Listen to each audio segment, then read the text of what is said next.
You're watching how Leap lets rearrange posts on your Instagram profile. Open the Instagram app and go to your profile.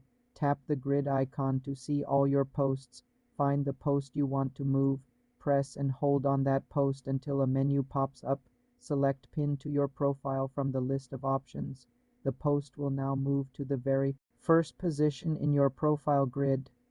You can pin up to 3 posts. To unpin a post, press and hold on the pinned post and select Unpin from profile. It will return to its original chronological position. This is the main way to rearrange your grid with the new layout. You're watching how Leap lets rearrange posts on your Instagram profile. Open the Instagram app and go to your profile. Tap the grid icon to see all your posts. Find the post you want to move.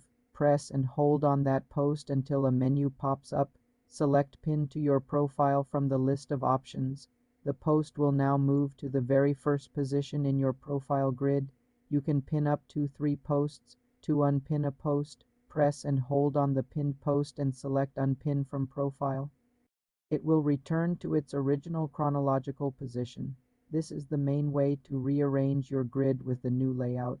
To change the order of other posts, you currently need to archive and repost them in your desired sequence.